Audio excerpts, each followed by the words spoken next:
కానీ దేశానికి అన్నం పెట్టే రైతన్న కోసం, ఆరుగాలం కష్టపడి పంట పండించే రైతన్న కోసం రివ్యూ చేయడానికో, రైతుల కష్టాలు తీర్చడానికో ఈ ముఖ్యమంత్రి గారికి, ఈ ప్రభుత్వానికి కనీసం సమయం లేకపోవడం అనేది చాలా దురదృష్టకరం.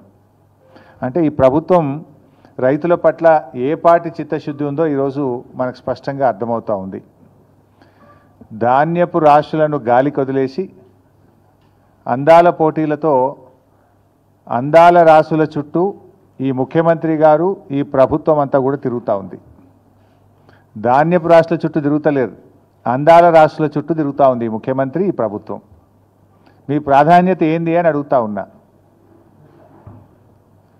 ఈ ప్రభుత్వం అధికారంలోకి వచ్చిన 18 నెలల నుంచి కూడా రైతులను అరిగోస పెడతా ఉన్నారు. ధాన్యం కొనుగోలులో ఈ ప్రభుత్వ వైఫల్యం కొట్టొచ్చినట్టు కనబడతా ఉంది. ఈ సంవత్సరం ఏం చెప్పారు? 70 లక్షల మెట్రిక్ టన్నుల వడ్లు యాసంగి పంటలో కొంటామన్నారు. ఇవాళటికి 40 లక్షల మెట్రిక్ టన్నులు దాటలేదు. రైతులకు దాదాపు 4,000 కోట్ల రూపాయలు బకాయి పడ్డది ప్రభుత్వం. అంటే కొన్నటువంటి వడ్లకు 48 గంటల్లోనే డబ్బులు ఇస్తామని ఉత్తమ్ కుమార్ రెడ్డి గారు ప్రగల్భాలు అయితే బాగా బలుకుతూ ఉన్నారు. 48 గంటలు కాదు కదా, 10 రోజులైనా కూడా ప్రభుత్వం కొన్న ధాన్యానికి రైతులకు డబ్బులు పడడం లేదు. బోనస్ అయితే దిక్కే లేదు. యాసంగి పంటలో 512 కోట్ల రూపాయలు ప్రభుత్వం బోనస్ కింద రైతులకు చెల్లించాల్సి ఉంది. 512 కోట్ల రూపాయలు కాదు కదా, 5 పైసలు కూడా బోనస్ కింద ఈ ప్రభుత్వం ఇప్పటిదాకా రైతులకు విడుదల చేయలేదు. కొన్నటువంటి ధాన్యానికి కూడా 4,000 కోట్ల రూపాయలు బకాయిలు పడ్డది. మంత్రి గారేమో 48 గంటలు అంటాడు, 10 రోజులైనా ధాన్యానికి డబ్బులు రానటువంటి పరిస్థితి ఉంది.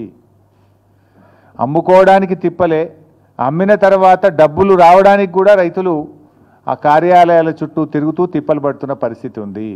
ఇవాళ ఆ పోలీస్ కమాండ్ కంట్రోల్ రూమ్లో అందాల పోటీల మీద రివ్యూ పెడుతున్నావు కదా రేవంత్ రెడ్డి గారు, మరి రైతులకు రైతు బంధు అందిందా లేదా అని ఎందుకో రివ్యూ పెట్టవు? వానకాలం రైతు బంధు ఎగబెట్టివి, యాసంగి రైతు బంధు సగం మంది కూడా అయిపోతివి. రుణమాఫీ అందిందా లేదా? 42,000 కోట్లు రుణమాఫీ ఇస్తామని చెప్పి కాంగ్రెస్ పార్టీ అసెంబ్లీలో బడ్జెట్ ప్రసంగంలో చెప్పి ఎన్నికల సమయంలో హామీ ఇచ్చినవు. మరి అసెంబ్లీలో బడ్జెట్లో చెప్పిన రుణమాఫీ 42,000 కోట్లు అయిందా లేదా అని రివ్యూ చేయడానికి నీకు సమయం దొరకలేదా రేవంత్ రెడ్డి గారు? కేసీఆర్ గారు రైతు బీమాను దేశములోనే ప్రపంచంలో ఎవరు చేయని పని రైతు బీమాని తెచ్చి రైతులకు భరోసాని ఇచ్చిండు, ధైర్యాన్ని ఇచ్చిండు. ఇవాళ మీరు ఇంతవరకు ఫిబ్రవరిలో కట్టాల్సిన రైతు బీమా పైసలు మే నెల వచ్చినా రైతు బీమా పైసలు కట్టలే.